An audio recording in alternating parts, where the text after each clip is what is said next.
Ya, perfecto. Buenas tardes, estamos con una caída del sol maravillosa, dándole la espalda al mar del Matal. El Matal es el pueblo donde en el año 2005 el mar arrojó hacia la orilla una serie de paquetes de droga que originaron la crónica publicada en la revista Soho de Juan Fernando Andrade, que luego se transformó en el guión de la película Pescador de Sebastián Cordero, con quien estamos conversando hoy, que además es un enorme honor tenerlo en jekyllcity.com. Sebastián. Bueno, no, pues ¿Cómo está esto? Un gran honor estar igual en Jekyll City. Me gusta mucho la página, lo que están haciendo, entonces un gran gusto estar participando en eso y nada, feliz de estar hoy día en el Matal presentando la película por primera vez ante la gente donde pues, la historia sucedió originalmente y con la gente que nos ayudó, con la que trabajamos durante el rodaje. Entonces sí está muy especial, muy chévere estar de regreso aquí para presentarla.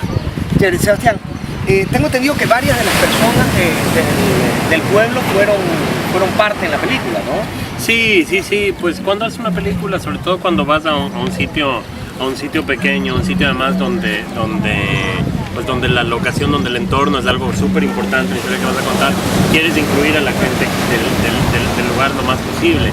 Entonces sí, pues tanto a nivel de arte como a nivel, o sea, de decoración, de adecuar los sitios donde íbamos a filmar, como también ya en cuanto a figuración, a los extras, a la gente que sale en las escenas, pues quisimos incorporar lo más posible a gente de aquí del Matal. Y eso fue muy chévere porque la gente se mete mucho en la onda de la película, se entusiasma mucho y eso pues tú ves en tu generosidad, en lo que te dan y hoy día que nos dimos una vuelta, las horas que llegamos acá a ver el entusiasmo de todos que están a la expectativa de ver la película es algo muy bonito. Oye, Sebastián, te quería preguntar algo. ¿En qué momento tú identificaste en la crónica de Juan Fernando la posibilidad de contar una historia ya cinematográficamente hablando? La verdad es que desde que me la contó, antes de que la escriba, cuando me contó que venía acá al Matal a cubrir esta historia, nosotros habíamos estado trabajando juntos en otro proyecto, que todavía está inconcluso, y me dijo, me estoy yendo de viaje al Matal a cubrir esta historia que acaba de pasar. Y me pareció increíble, me pareció que había solo del punto de partida ya una posible película.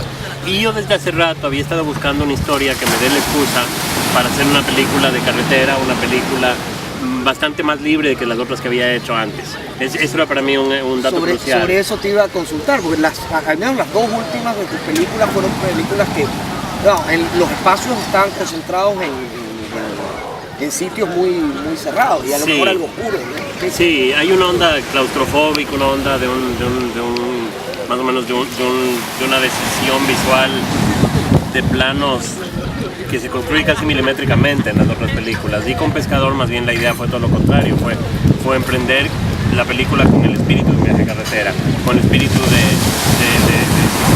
que hay un camino más bacán por acá, pues vamos a tomar ese desvío y a ver qué pasa, a ver a dónde nos lleva, a ver si es que una escena permite ser improvisada y la improvisación de escena nos lleva a otro punto, veamos qué pasa. Entonces, de hecho, con Juan Fernando, cuando empezamos a escribir el guión, yo le dije, no escribamos diálogos, vamos solo a escribir una escaleta, un resumen de lo que sucede para tener más libertad en lo que vayamos a hacer. Pero en el camino, pues poco a poco, yo mismo me asusté de tener pocos referentes en ese sentido, pocos elementos fijos de trabajar y digo, bueno, vamos igual asentando las cosas y sobre la marcha veremos dónde nos desviamos y dónde no. O sea, justamente la idea de la película de carretera nos permitía esta idea de filmar cronológicamente, lo cual es un gran lujo.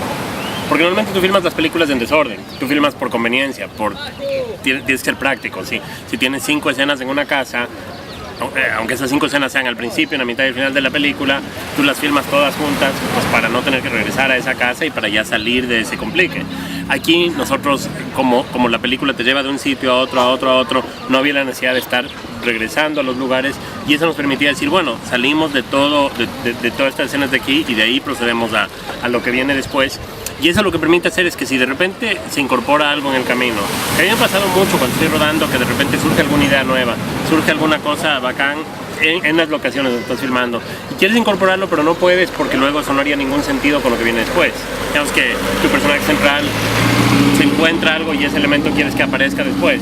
Si es que ya filmaste las otras escenas, pues chao, no puedes hacerlo. Pero si es que todavía están por filmarse, tienes todas las posibilidades de tomar ese camino. También nos pasó, por ejemplo, que de repente nos dimos cuenta que había un elemento del personaje de Lorna, de la chica que viaja con Blanquito del Matal hasta Quito, que había, por ejemplo, un momento donde decíamos, yo quiero conocer más de la vida de ella, y ella, el personaje de ella vive en Quito y nunca teníamos planificado que se filme una escena en su apartamento, por decir. Entonces, mientras estábamos aquí en el Matal, decidimos que eventualmente cuando vengan a Quito íbamos a tener que incorporar esa escena aunque no esté en el guión, y empezamos a escribirla con los actores, empezamos a improvisarla, anticipándonos de algo que todavía no sabíamos cuál iba a ser la locación, qué iba a suceder, pero sabíamos que eso era algo súper necesario para algo que queríamos contar de ella. Entonces se van incorporando cosas sobre la marcha y esas cosas le dan un sabor y una onda muy, muy especial a lo que viene. ¿Se puede decir que volviste un poco a la tónica que tuviste en Ratas? Sí y no. Por un lado, esta libertad no la tuve en Ratas. Ratas fue una película que fue también muy, muy planificada y que de hecho... tu ópera prima también, era mi ópera prima, no quería, de alguna forma, sabía que estaba tomando riesgos, pero no quería tomar tantos riesgos, y sobre todo por poco presupuesto sabíamos exactamente qué momento de cada escena se filmaba con cada plano.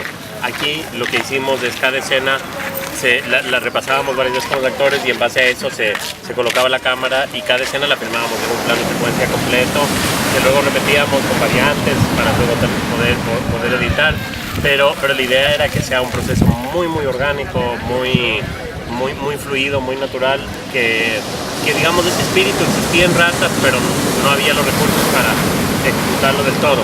Aquí en cambio sí había como el camino definido desde un principio, pero al mismo tiempo fue una película donde teníamos el tiempo súper apretado, donde tampoco había el tiempo para darse el lujo de repetir un sinnúmero de veces, sino que igual ibas tomando decisiones y te ibas atando a esas decisiones. Dime una cosa, el guión, me decías que Juan Fernando te habló de este tema incluso antes de escribir la crónica para Soho. ¿El guión fue trabajado simultáneamente con Juan Fernando mientras trabajaba la crónica? No. Es decir, ¿fue inicialmente pensado como para crónica y posteriormente para película? No, digamos, él me contó la historia y yo le dije, manténme al tanto, eso suena súper bien. Luego me dio la crónica para leer, o sea, en realidad para una revista tú tienes que trabajar a otro ritmo, o sea, tienes que entregar el artículo con una fecha fija y él simplemente pues tenía que atenerse a esa fecha límite. Entonces me entregó la crónica muy pronto, muy pronto, y yo cuando leí la crónica dije, demos de aquí, yo creo que sí hay una historia acá. Creo que ya empezamos a trabajar en el guión, yo creo que casi antes de que la publique ya el Soho, o sea, eso sí fue muy rápido, la decisión se tomó casi inmediatamente. Sebastián, yo supongo que tú recorres los sitios donde vas a filmar antes de empezar a filmar, y quería consultarte qué fue lo que te encontraste en el Matal. Tú viniste acá mucho después que Juan Fernando, cuando Juan Fernando vino a investigar la crónica. ¿Qué fue lo que tú encontraste? Bueno, después de narrar la historia, Bueno, de hecho nosotros cuando empezamos a buscar locaciones, yo le pedí al jefe de locaciones, Arturo Yepes, que se recorra todos los pueblos de la costa del Ecuador, o sea, hizo un recorrido completo de toda la costa para ver cuál era el pueblo ideal para la película. Y él llegó al Matal sin saber que era el Matal. Y el rato que estaba de salida, preguntó cómo se llama este pueblo porque no vio en ningún lado el nombre, y ahí le dijeron es del Matal, y ahí se dio cuenta que era el sitio donde había ocurrido la historia originalmente. Y era de los pueblos finalistas de nuestra lista de locaciones, pero no estaba yo aferrado a la idea de que filmemos donde sucedió. Pero vine acá y era un pueblo que nos permitía varias cosas. Por un lado, es un pueblo que es fácilmente achicable. Me refiero cinematográficamente, o sea, es un pueblo que tiene varias áreas, que en realidad es más grande de lo que se le ve en la película, pero que el rato que tú te fijas en el área donde filmamos, que es el área de los pescadores, sobre todo en una extremidad del pueblo, tú puedes agarrar esa área completa y sentir como que ese es el pueblo completo. Entonces nos permitía hacerle un pueblo más chiquito, más aislado, tenía un sabor muy especial, visualmente funcionaba muy bien, y el hecho de que la historia haya sucedido aquí sí le daba un encanto especial. Entonces, pero pues nos paseamos mucho por acá, estuvimos buscando cuáles serían los lugares donde filmaríamos, en qué sitio sucedería cada momento de la historia, y eso pues fue enriqueciendo poco a poco el guión. ¿Y la retroalimentación del guión con las personas habitantes del Natal? Pues tratamos de preguntar lo más posible aquí a la gente que había vivido esta historia qué onda, y nadie nos contaba de frente lo que habían visto. Siempre era, yo tengo un primo, un amigo, ni sé quién, que encontró uno de estos paquetes, pero nadie te contaba directamente, esto fue así. Pero de repente cuando recreamos ciertas escenas, como el momento donde la gente recoge estos paquetes que llegan a la playa, o cuando hay una venta de estos paquetes a un grupo de narcos que llega a ofrecer una recompensa, sí, para recomprar los paquetes, pues la gente que eran extras, muchos empezaron a comentar, pues están igualitos, es justo es así, pesaban lo mismo, porque nosotros nos esforzamos, en base a lo que habíamos investigado, de hacer lo más cercano posible esto. Pero entonces a mí me dio mucho gusto cuando vi que la gente como que tenía una sonrisita de que sí, así fue. Esto ya lo he visto antes. Exacto, entonces eso muy chévere, pero de ahí la gente era muy reservada en darnos la historia completa. Y una cosa, hablemos un poco de los personajes. Uh-huh. Tenemos el personaje de Lorna, tenemos el personaje de Blanquito. ¿Cuáles son los sellos distintivos? Recuerda que la película aún no está estrenada y esto va a estar al aire probablemente. Entonces, adelántanos un poco cuáles son los sellos distintivos de cada personaje, y si esos personajes son extraídos de la vida real o son adaptaciones guionadas del suceso. La verdad es que los personajes son adaptaciones guionadas, son de hecho personajes que sentimos que funcionaban mejor con la historia.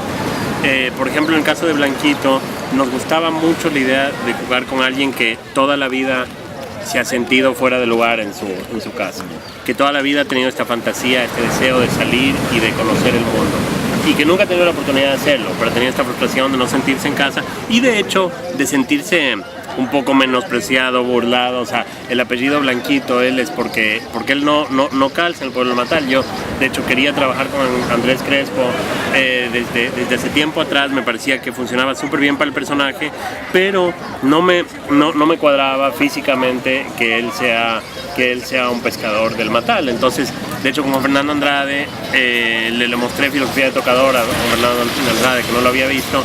Y él me dijo inmediatamente, pues perfecto, el apodo de él es Blanquito, es un tipo que no sabe quién es su padre, toda la vida ha querido conocer al padre. El padre en realidad es un político de Guayaquil, o al menos eso cree él, y él tiene esta fantasía de que algún día va a ir a encontrar a su padre, y cuando encuentra los paquetes, la primera vez donde esa fantasía se puede hacer realidad. Entonces de repente le dio todo un trasfondo, una idea de que lo que podía conseguir Blanquito de todo esto era algo mucho más importante y mucho más profundo que simplemente irse de juerga un mes. Entonces, venderle los paquetes, claro. Entonces de repente había ahí algo interesante con qué jugar, y me gustó que además era la idea de alguien que no pertenece a su entorno, alguien que quiere salir de su lugar. Lorna, por su lado, también me gustó la idea de jugar un poco en contra de los estereotipos, justamente.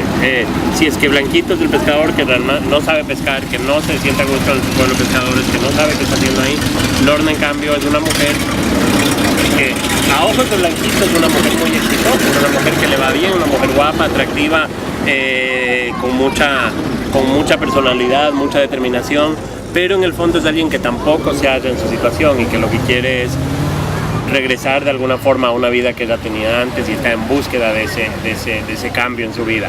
Entonces son dos personajes que están en búsqueda de un cambio, que se encuentran y que los dos sienten que se pueden ayudar para conseguir ese cambio. Y eso era como muy importante en definir las personalidades de los dos. Sebastián, tú eres el cineasta más laureado del país y eres un orgullo nacional en materia de cine. ¿Cuáles son los desafíos a los que tú te enfrentas cada vez que vas a hacer una nueva película? Cada vez que te planteas sacar una nueva película. Pues siempre hay Es decir, con todo el espacio que has ganado, ¿no? Sí. ¿Cuáles son esos temores? ¿Cuáles son esos desafíos? ¿Qué te planteas? Es que cada película dicta nuevas reglas. O sea, en cada película te enfrentas al reto de contar una historia que se la sienta genuina, que se la sienta legítima, que se la sienta verdadera. Y eso no es evidente, no es siempre obvio. O sea, uno uno puede acomodarse en ciertas situaciones, uno puede empezar a ser complaciente con el público, contigo mismo. Y con esta película a mí me gustaba mucho la idea, por ejemplo, de hacer algo que sea más divertido, que sea más ligero, que te enganche de una manera distinta a lo que yo había hecho con los anteriores, con Rabia y con Crónicas. Pero al mismo tiempo no quería hacer una película que simplemente sea complaciente con el público porque el público está esperando tal o tal cosa. Igual tenía que ser una historia que funcione y que sea real dentro de las propias reglas que pone su historia.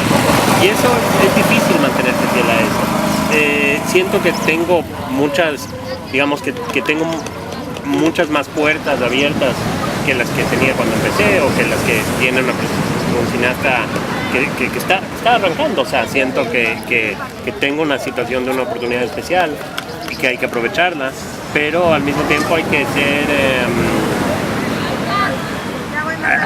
hay que pensar primero en por qué estás contando una historia y ser fiel a esa historia antes que simplemente decir aquí hay la posibilidad de hacer una película, la hago porque sí. ¿Buscas desafiar con cada nueva película? Sí, para mí totalmente. Quiero que cada película sea un reto nuevo para mí, totalmente. Sí. No desafiarte, eso está claro, ¿no? En cada película aportas temas nuevos. Desafiar la manera de hacer cine en el país, desafiar los paradigmas ya como muy establecidos. Si se puede, sí.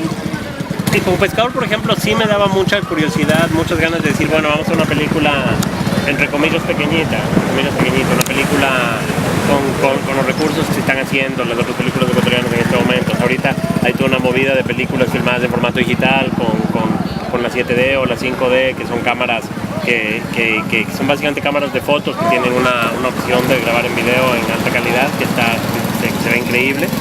Pero es trabajar con recursos limitados y contando historias muy propias de aquí, muy locales, y de alguna forma sí quería jugar con esas reglas. O sea, el desafío era, a ver, con los mismos parámetros que ahorita, digamos, hay toda una movida de cineastas que están haciendo cine ahorita, pues tratemos de hacer una película que igual innove, que igual se centre en los personajes, se centre en contar una historia que te enganche. Y eso siempre sigue siendo igual un reto, o sea, constantemente. Te decía Sebastián que han pasado 15 años desde que empezaste a filmar Ratas, Ratones y Rateros. ¿Qué cambios has percibido en el cine nacional desde entonces? Bueno, hay muchos, ¿no? Para empezar, ya hay una movida de cine, ya hay una corriente de cineastas que están activos, que están contando historias, están ávidos de buscar nuevas maneras de contar historias. Ya existen apoyos, ya existe una política de apoyo al cine que sí da un gran incentivo, que todavía no es lo suficientemente fuerte, pero que está en camino a hacerlo. Y creo que hay mucha fe, sobre todo, mucha fe de la gente, del público.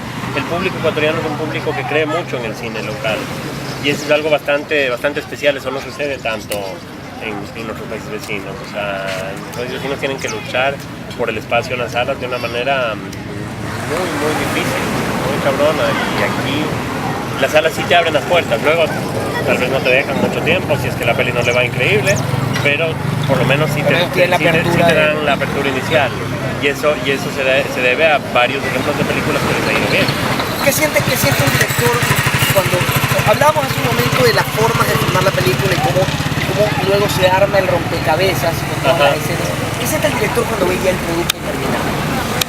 Pues primero cuando lo ves tú en tu sala de edición y luego cuando ves a la gente y percibes a la gente aplaudiendo tu obra. Pues es muy raro, porque por un lado nunca llegas a verlo y a disfrutarlo como fueras un espectador, porque en el proceso te empapas tanto y lo ves tantas veces y lo repites tantas veces que llega un punto donde ya no eres objetivo, entonces simplemente nunca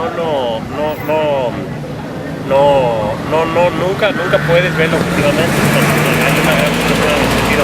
Pero cuando lo ves con público, sí sucede algo muy especial, y que es que sientes un poco lo que está sintiendo el público a tu alrededor, y ahí te das cuenta más o menos, y es una aproximación a si está o no funcionando la película.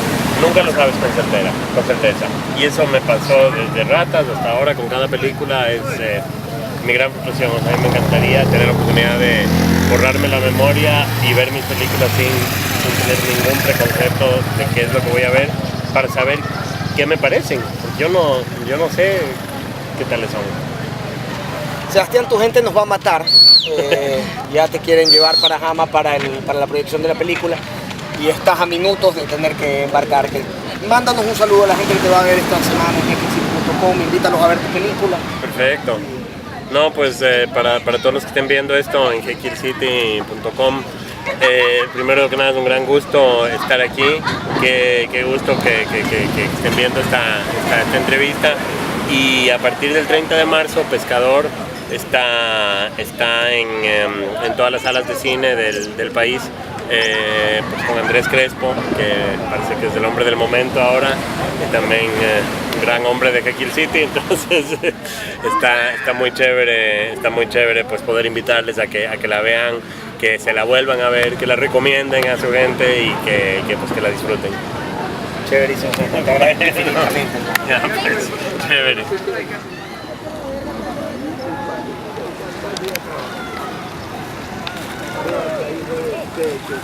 Esa